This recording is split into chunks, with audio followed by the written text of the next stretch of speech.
He's been on the program a couple of times to talk specifically about the Aaron Hernandez murder trial that began Super Bowl week and finally culminated today with guilty verdicts on all counts, including first-degree murder. Life without parole is what Aaron Hernandez has received in the death of Odin Lloyd. Dan Wetzel of Yahoo Sports returns to the Rich Eisen Show. What was it like in that courtroom today, Dan? Well, it was as tense as it usually is.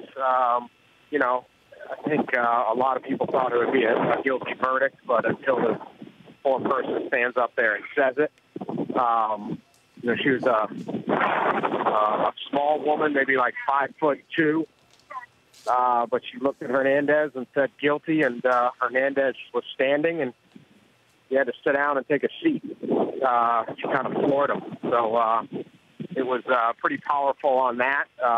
Obviously, the victim, Odin Lloyd's family, was crying. Shayana Jenkins, Aaron's fiance, broke down and showed emotion that we had never seen before, really crying hard into his mother's shoulder. Hernandez looked over at them a couple times trying to get their attention as court officers put shackles on his ankles and on his wrists and mouth stay strong to them a couple times. And that was about it. And then later we had the victim impact statements. We had Ursula Ward, Odin Lloyd's mother, gave a you want a testament in grace? This woman delivered it. It was a powerful, emotional. She forgave Hernandez and prayed that everyone else would forgive everyone involved in the murder, too. That's powerful. She said that I did not hear. She said that to Aaron Hernandez. She forgave him? She said, I forgive everybody involved with their hands, and I have to relook at my notes, but who had a hand in my son's death, and I pray that everybody else can also forgive them. It was really something. Hernandez never reacted during the victim statements. They brought 4 or 5 family members up to talk it was a foregone conclusion to be sentenced to life without parole with the mandatory sentence for first-degree murder in Massachusetts, but obviously they want to allow the victim's family to speak. Dan Wetzel of Yahoo Sports joining us here right now. So what from what you've been able to glean in just the first 2 hours, the first blush reaction from the jurors, what have you been able to glean about what was crucial in this case, Dan? You know, they were, I think the reason it took a while, they said, is because there was so much evidence to go through. But it was clear they really never bought anything the defense was offering, and this was almost always going to go guilty. They just said the evidence was overwhelming, which it really was. There was no exculpatory evidence. There's no other alibi. At the end, they admit Aaron Hernandez was there but didn't do it. They completely dismissed this idea that the other guys were on PCP and went and did it. They were asked, did you believe Shayana Jenkins' testimony? They actually offered a nervous laugh and just offered a no comment.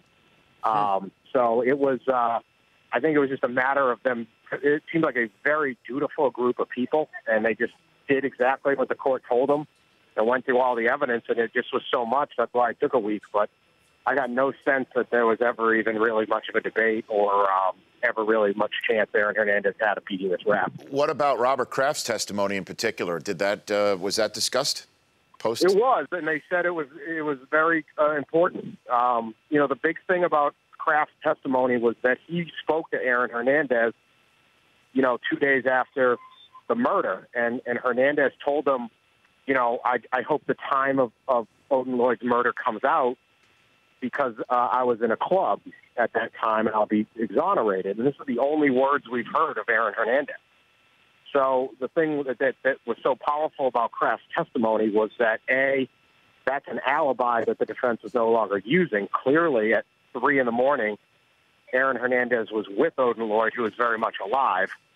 And 2, there would be no other way for Aaron Hernandez at that moment to know what time Odin Lloyd was killed, unless he was, involved in it. So both of those things really stuck with him. And then the fact, I think, many of the jurors, although not all, knew who Robert Kraft was, and there was certainly a heavy element of credibility and believability in the Patriots' owner's words.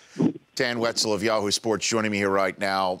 You know, I mean, we could sit here and spend hours wondering what Aaron Hernandez is thinking, what he was thinking, why he chose the thug life when he had every opportunity from college and professional football to have the world as his oyster, and it's now tossed away.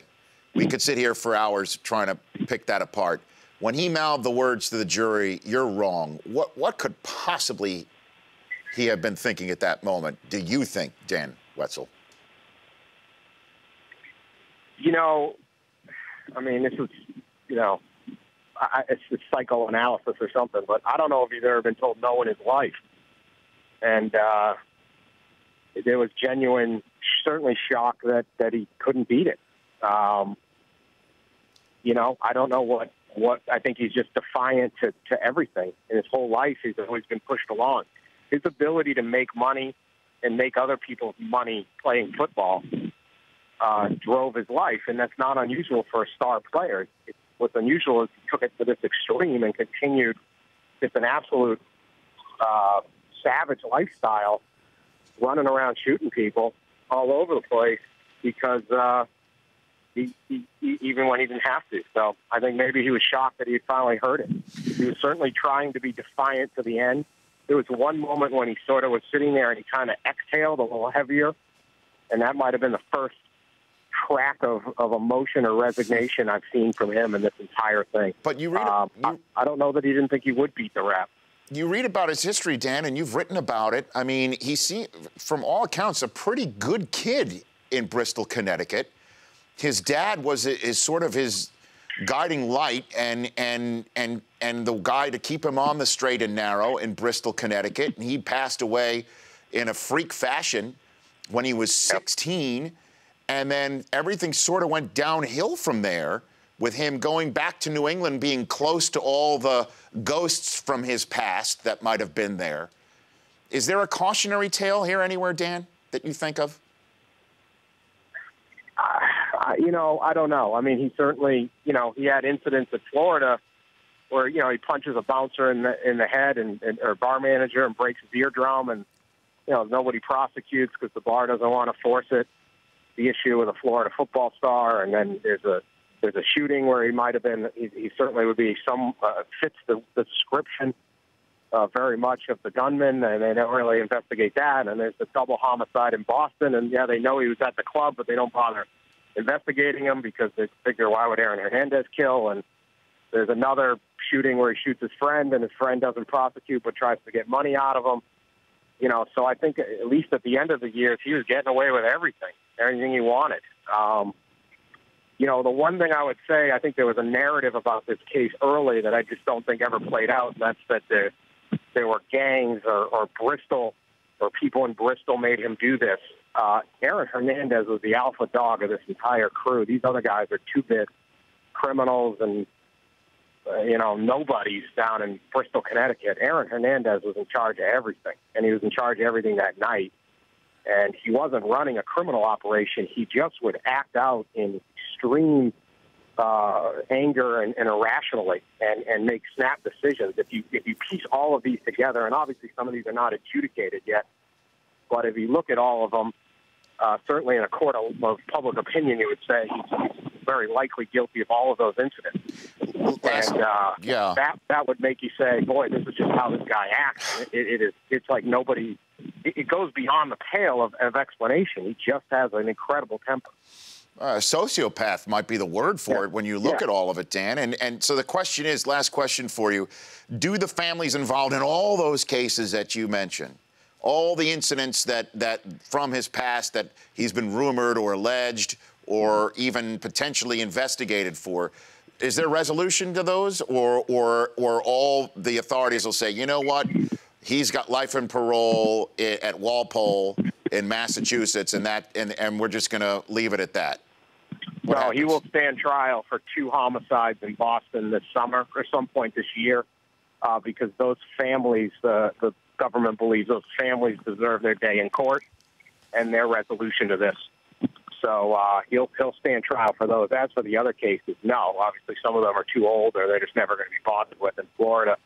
But he will stand trial for double homicide, and he has two co-conspirators on this, Carlos Ortiz and Ernest Wallace, who will stand trial back down here in Fall River, Massachusetts. Dan, I know how busy you are, and I look forward. Everything you write is fantastic, and I look forward to reading your column on this later on Yahoo Sports. I appreciate your friendship with the show, and I look forward to growing it. Hey, thanks for having me on, Rich. Appreciate all that. You bet. You bet. That's Dan Wetzel, at Dan Wetzel on Twitter. The Rich Eisen Show, weekdays at noon Eastern. On Audience.